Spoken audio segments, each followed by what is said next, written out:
Welcome back from me. It's been a while, but I decided I wanted to do something fun again on YouTube. I wanted to do something different, and I'm gonna start with videos like this. I'm not gonna make the whole "I'm back" kind of thing. There's no point.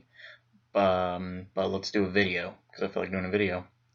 And today we're doing how to book Kevin Owens because if you're watching this in the recent time span, he just lost to John Cena. It was his big match, rubber match for the belt, for the United States Championship that has more value, and he lost in a big way, in a submission way. So now we're looking at, do we just bury him? Is he just another guy?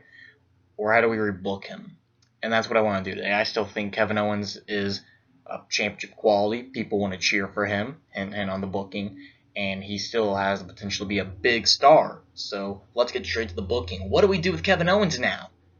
Well, my original plan was for him to have a really good match with Cesaro at SummerSlam. Solid. And that can be a solid plan B if a certain person ends up having a match with Dolph Ziggler. So last night in Raw, we had that triple threat with Sheamus and Rusev, where all hell escalated, and next thing you know, boom, Sheamus leaving the match after hitting Owens. Boom, Owens super kicks Rusev. Why not make a match out of it? I don't want it to be just some kind of like boom blowover, you know? Let's make something happen. I would, of course, if this is my booking, Ziggler, you get SummerSlam off.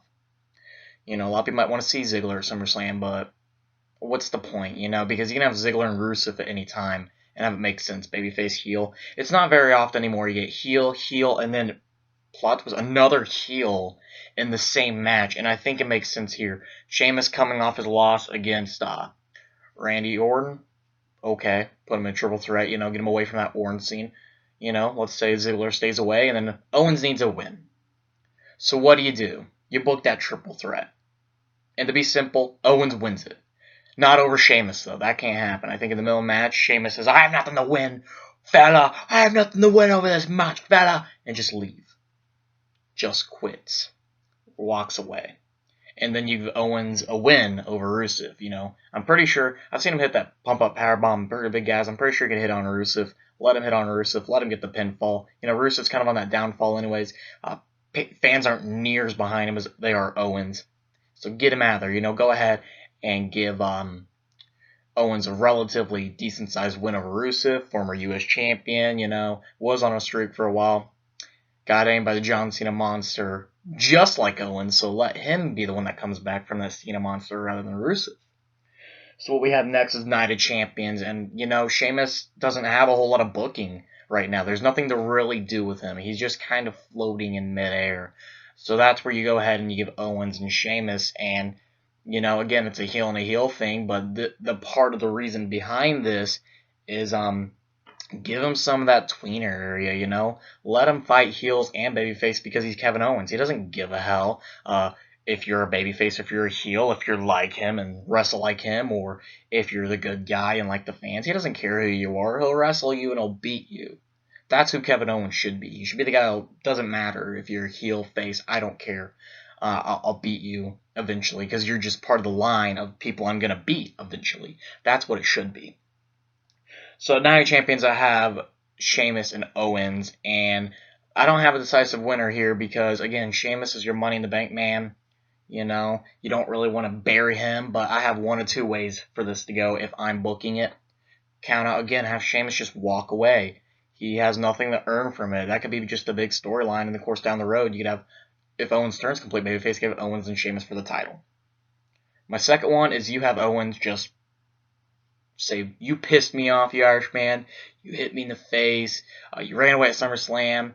I'm going to make some damage. He goes outside. He grabs the Money in the Bank briefcase. Bam! You have Owens explode. And, you know, it doesn't matter if you have maybe Owens winning a big part of the match, or maybe Sheamus wins a big part of the match. For the most part, it should be competitive. That's only fair to say. But, you know, go ahead and just let Owens explode. What does Owens have to win from it? It's a guy coming off a loss from Randy Orton. You know, he has multiple losses over Cena just like he does. He hasn't cashed in the belt yet, or the briefcase yet. So what does he really have to win over being the Money in the Bank winner? Not a ton, honestly, because even Sheamus has lost to Dolph Ziggler pretty recently. Which, if I remember right, Owens actually beat him on Raw about a month or so ago. So What does he really have to be over Sheamus? Just hit him in the face with a briefcase, and that can go. So, he just got disqualification loss. What do you do then? Cesaro. That's the only answer. Because you just need a good heel face. If he's going to be a heel for the most part, even the tweener, Cesaro's on a hot streak. Give him a big match against Owens. Again, extremely competitive. Let Owens win here. I think as much as I like Cesaro, as much as he should be a world title contender, he doesn't have that much of a following compared to Owens. I mean, it's somewhat equal, and they love the swing, but at the same time, Owens, his shirts are selling like hotcakes. You can see him in the crowd area. People love Kevin Owens, and they're buying merchandise. That's the key. They're buying merchandise. Cesaro, you don't see a ton of their shirts out there. Be granted, they're mostly Tyson Kidd and Cesaro shirts, so I can understand why, but even if I remember right, when they did the King of Swing shirts, those weren't really huge popular sales like the Kevin Owens shirts. The Kevin Owens shirts are pretty successful for the most part, to say the least. So continue with that hot streak, push Kevin Owens or Cesaro, make it competitive. Kevin Owens gets another big win over Cesaro, who's kind of resurging his career for the most part. So now we follow Survivor Series. I don't have any teams booked. I don't want to make it that complicated right now. Fact is, you just have Cesaro or have Kevin Owens coming off a win Cesaro, book him in a team, and make him a sole survivor. He doesn't have to be the only one. If he's teaming with, maybe a guy from NXT, maybe Seth Rollins is in that team match for some reason. I don't know. I didn't book that far. This is a really basic booking. This is just the basic line of what they need to follow. If they go basic, and then they get complicated. They kind of just throw shit together. This is just basic booking of what I want to see. I want to see Kevin Owens in a Survivor Series tag team match, and I want to see him as a sole survivor. And my idea is, even if he's not alone, he's going to pin somebody like, let's say, a Dean Ambrose or a Roman Reigns. That way, it's not a one-on-one win, but you're like, hey, he pinned these guys off the Shield who, for the most part, have been relatively successful. Even Dean Ambrose, in a way, has been relatively successful because he gets more wins than losses for the most part. Some of them are kind of like, but it's not like he's getting buried all the time. He's not somebody losing to everybody. Of course, in that Bray Wyatt feud, you can make an argument, but even that has been a while. So, he's coming off a fresh W title win. So, I'd rather it be Roman Reigns. I think that'd be a more interesting element. But let's go with Dean Ambrose, I guess. He pins Dean Ambrose. That's a decent, solid win. And a TLC, it could be, or even Orton. That's what I have. I have it either being Dean Ambrose, Roman Reigns, or Randy Orton. Now, once we get the TLC, if it's Dean Ambrose, he should win that TLC match pretty relatively solid. Still competitive, but Dean Ambrose is one of those guys who gets his ass kicked in the match a lot. It should be a relatively solid win. If it's Roman Reigns, he loses. And if it's Randy Orton, he loses. And you're like, whoa, yo, what are you doing? You're booking him to lose at TLC. Have faith. I got a bigger plan. So now we get to the Royal Rumble. If he's coming off that win off of Ambrose, he looks solid. Even if he loses to Roman Reigns or Randy Orton, they're kind of on that babyface monster run right now. I'll beat anybody. So you're not too bad off, really. I mean, if he was losing to, Cena again, or even like a Dolph Ziggler, God bless him, but oh my God. If you lose to Dolph Ziggler at pay-per-view now, you're not doing so great, buddy.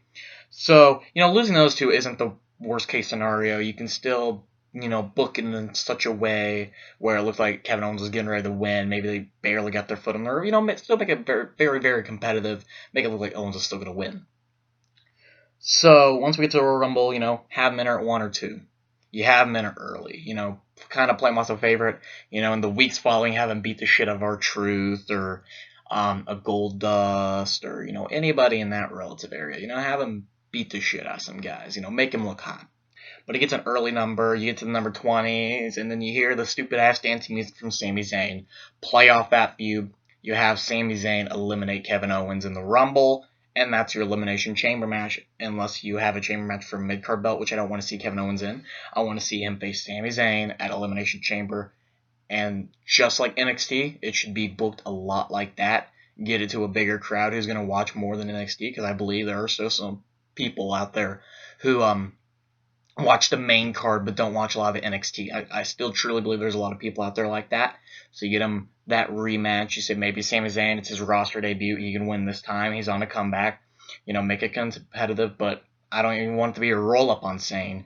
I want him to damn well dominate Zayn. Get him a big win heading into WrestleMania. And you do that, make him look somewhat good like Zayn does, selling a lot of the moves and stuff, kind of like Ziggler. But yeah, make him lose to Zayn, make him beat Zayn, sorry, relatively easy. It shouldn't be that complicated of a task. He's done it before, he can do it again. So now I get the WrestleMania, and that's the big thing at TLC, why I have him losing to Roman Reigns or Randy Orton. Well, it's kind of like, I was bouncing in my head, I'm like, oh, well, he should face Undertaker if he's going to stay around. Okay. He should face Sting if he's going to stay around. Okay. Maybe even Cena, but now that we've had 3 matches, I don't want to see that anytime soon, especially with him tapping out. You have no reason to believe he's going to beat John Cena because he only did it once, and even that was relatively surprising. And that was the first match. If it was Cena won the first one, Owens got a rematch, and then Cena won again, maybe. But Cena's 2 up on him in a row. That's the worst way to do a rubber match, when you have somebody 2 up. And then the third one's by tap out. It's not going very good for you now, is it? So we get the WrestleMania, and this is where you get that big win. You get him over Orton or Roman Reigns. Either way, assuming the booking is consistent, you have Roman Reigns, who's kind of on a roll. He's got that Bray Wyatt feud going on, which I imagine with some tag team match with Sting at SummerSlam, he's going to get that big win, and then you can follow it with some solid booking of Roman, make him a favorite to win a Royal Rumble, but God, I hope you don't have Roman to win the Rumble. That might be a booking video I do, by the way. But you have that, and then you could just have Kevin Owens beat Roman Reigns or Randy Orton at WrestleMania. That gets him that big WrestleMania win. And then I'm assuming by this point, Cena somehow, they're not going to let him keep the U.S. belt forever, but he somehow lost the U.S. title and probably gets the WWE title back again. It's just going to happen. You just got to accept it. He's going to get 16 times back. It's just going to happen.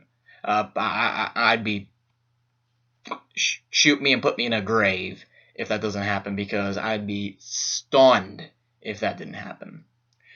So you have him that big reign over Roman Reigns. Sure, let's go with that. A win over Roman Reigns or win over Randy Orton, and then I'd follow that up by booking him in the SummerSlam. And I'm going to go month by month with that, but you throw him in the SummerSlam with John Cena for the world title.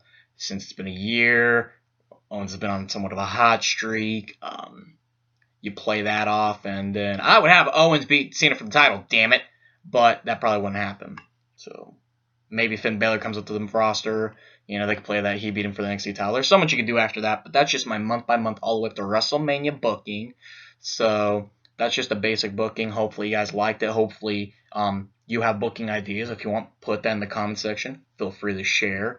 But hope you guys enjoyed that video. Hope it gave you an idea, and hope for Kevin Owens and the fact that he can still absolutely get his career back on track. Going down the Cena Monster doesn't have to be the end, and I think Kevin Owens is one of those guys that can come back from the Cena Monster. So hopefully that gives you guys a little bit of hope.